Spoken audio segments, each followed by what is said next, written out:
All the build-up finally over. The gates open for the 50th Australian Open under a hot Melbourne sun. With the temperature set to hit the mid-30s, Maria Sharapova was in no mood to hang around in the heats against Australian Open debutante Harriet Dart. Sharapova was one of 5 Grand Slam champions in action on day one and showed her class from the beginning against the young Brit. There was some controversy, though, as Sharapova became the first player to fall foul of the 25-second serve clock, receiving a time violation warning for taking too long. Not that it ruffled her feathers too much, as Sharapova won in convincing fashion, 6-love, 6-love. And Sharapova there, just too good. She had too many guns. The serve clock isn't the only new addition to AO19, with super tiebreaks introduced if the final set is locked up at 6 games all. In a super tiebreak, it's the first to 10 points, not 7 as in other sets. And that caught Brit Katie Boulter off guard as she celebrated a little too early against Russian Ekaterina Makarova. No harm done as Boulter claimed 3 more points to win the match. Rafael Nadal had an injury-interrupted lead into the first slam of the year, forced to withdraw from the Brisbane International with a thigh strain. He took on local hope James Duckworth, who also has a long injury history.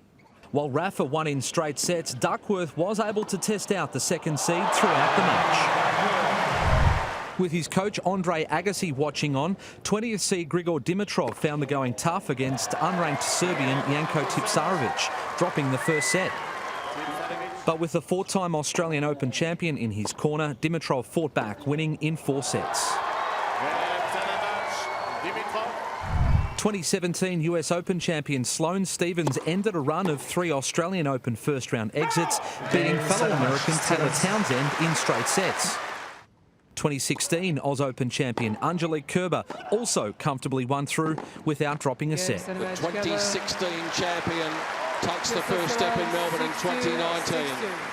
Greek fans swarmed to court 3 to watch Stefanos Tsitsipas. Melbourne has a huge Greek population and they watch their man fight from a set down to make the second round at the Australian Open for the first time. In a battle of the giants, Riley Opelka caused the biggest upset of day one, beating fellow American and 9th seed John Isner. The pair smashed a combined 87 aces with each of the 4 sets going to a tiebreak.